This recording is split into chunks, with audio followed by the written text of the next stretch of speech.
Bonjour. Alors, dans cette vidéo, nous allons voir comment réviser ses probas pour le bac avec la dissolution décidée par le président de la République.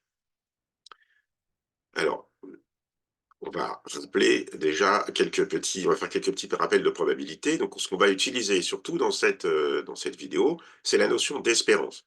Parce que les analyses politiques qu'on entend depuis un moment raisonnent surtout en termes de probabilité, mais on va voir que c'est plutôt la notion d'espérance qu'il faut utiliser pour savoir si un pari est rationnel ou non.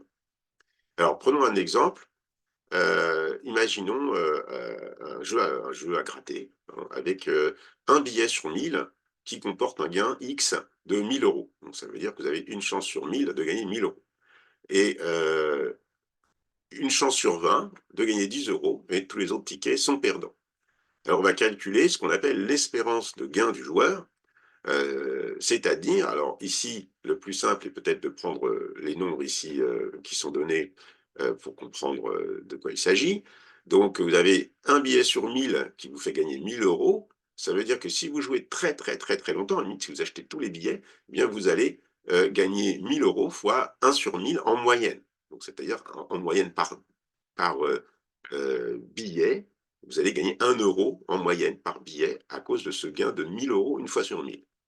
Mais vous allez gagner également 10 euros une fois sur 20, et puis 0 le reste du temps, ce qui vous fait gagner 1,50 € en moyenne par ticket. C'est ça qu'on appelle l'espérance de gain. Le gain X, ici, c'est le gain. Donc la formule ici que j'ai utilisée, c'est celle que bon, les étudiants de terminale connaissent bien. Donc on a les valeurs différentes possibles pour grand X, multipliées par les probabilités de ces valeurs, et on additionne tout ça. Alors, à quoi ça sert? Eh bien, ça sert, à savoir, par exemple, s'il est intéressant pour vous de jouer, et la réponse est non, parce que la Française des jeux a fait le calcul avant, et elle se raisonne de la façon inverse, et elle va décider du prix du ticket en fonction de cette espérance. C'est-à-dire que, sachant que la Française des jeux perd en moyenne 1,50 € par ticket, elle doit bien sûr le vendre plus cher que 1,50 € pour, elle, faire des gains.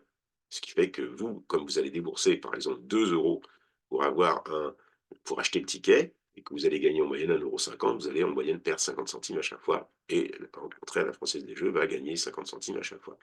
Donc voilà à quoi sert cette notion d'espérance. Ça peut être, par exemple, pour décider d'un prix. Et ça peut également être pour décider si un pari est rationnel ou non. Alors, il y a un exemple célèbre, mais s'il est mathématiquement tendancieux, c'est l'exemple du pari de Pascal. Alors, de quoi s'agit-il? Donc, il s'agit de savoir si on a intérêt ou pas à se comporter comme si Dieu existait, même si peut-être il n'existe pas. Donc, pourquoi? Donc, alors, selon Pascal, donc si Dieu n'existe pas, en vous comportant comme s'il existait, bah, vous perdez rien, donc votre gain est nul, vous gagnez rien, vous perdez rien. Mais s'il existe et que vous êtes comporté comme il fallait pour aller au paradis, vous avez un gain infini. Et donc l'espérance de gain, c'est 0 fois la probabilité que Dieu n'existe pas, donc ça fait 0 de toute façon, plus l'infini fois la probabilité que Dieu existe, qui, même si elle est très petite, ça fait l'infini fois quelque chose de très petit, ben ça fait quand même l'infini. Donc votre gain étant infini, vous avez intérêt à vous comporter comme si Dieu existait, même si vous n'êtes pas sûr qu'il existe. Alors, bien sûr, c'est contestable à plein de niveaux, autant mathématiques que philosophiques. Je laisse ça de côté, je le cite simplement pour l'intérêt historique. Et on va passer à la formule générale donc, de l'espérance, qui est la suivante. Donc, si j'ai une variable aléatoire grand X qui peut prendre des valeurs x1, x2, etc., eh bien, l'espérance de x, c'est la somme sur toutes ces valeurs, multipliée par la probabilité que ces valeurs arrivent. Alors, on va appliquer ça maintenant à cette fameuse dissolution. Alors, c'est pas quelque chose de nouveau d'appliquer les probabilités à la politique. Ça date au moins du XVIIIe siècle et des travaux notamment de Condorcet, dans ce qu'il appelait l'arithmétique politique. J'ai déjà abordé dans d'autres vidéos. Alors, comment va-t-on raisonner? Eh bien, on va se placer du point de vue du président de la République et on va supposer que son intérêt est que le Rassemblement national reste le moins longtemps possible au pouvoir, puisque selon toute logique, c'est ça qui a gouverné sa décision. Alors, on va appeler grand X le nombre d'années que le RN va passer au pouvoir pendant les 8 prochaines années. On va supposer, donc on va faire un certain nombre d'hypothèses pour faire un calcul. Alors, ces hypothèses sont bien sûr sujettes à discussion. Je vous laisse en essayer d'autres si vous voulez. On va supposer que la probabilité que le RN gagne les prochaines élections nationales, que ce soit les législatives en cas de dissolution ou les présidentielles, s'il n'y avait pas de dissolution, est très élevée, donc par exemple 0,9. Et on va noter petit p, qui sera un paramètre qu'on va essayer d'évaluer, la probabilité que le RN gagne les élections présidentielles s'il est déjà au pouvoir. Et on imagine que le pari du président est que cette probabilité P est assez petite, et pour que le RN, s'il gagne les élections législatives, ait de fortes chances de perdre les élections présidentielles derrière. C'est en tout cas ce qui a été suggéré. Donc là, on va essayer d'analyser ça mathématiquement et de se demander à partir de quelle valeur de petit p, hein, le pari du président est rationnel. Qu'est-ce que ça signifie que le pari est rationnel? Ben, c'est-à-dire que l'espérance de X est plus petite avec la dissolution que sans la dissolution. Alors, comment va-t-on faire ce calcul d'espérance? Ben, on va utiliser un arbre pondéré, comme voilà, beaucoup de spectateurs ont l'habitude l'utiliser, hein, j'imagine. Donc, un arbre pondéré avec ici donc la probabilité, donc là c'est avec la dissolution, donc la probabilité que le RN gagne la législative, donc on avait supposé qu'elle était égale à 0,9. Encore une fois, hein, je ne fais pas d'analyse politique, hein, c'est un exemple, hein. C'est uniquement pour moi l'occasion d'illustrer les arbres pondérés et les espérances. Donc on va dire que c'est 0,9. Ensuite, il y a une probabilité P qu'après législative, donc dans 3 ans, les présidentielles soient également gagnées par le RN. Et donc 1 moins P, la probabilité de l'événement contraire. Ici 0,1, la probabilité d'une défaite du RN aux législatives, suivi de 0,9. Alors là, on fait l'hypothèse que si le RN perd législative, ça n'aura pas d'influence sur sa probabilité de gagner les présidentielles derrière. Donc c'est évidemment contestable, hein. Je vous laisse encore une fois explorer d'autres scénarios. Alors, on va reprendre ce tableau dans un nouveau slide et on va faire le calcul de l'espérance avec ça.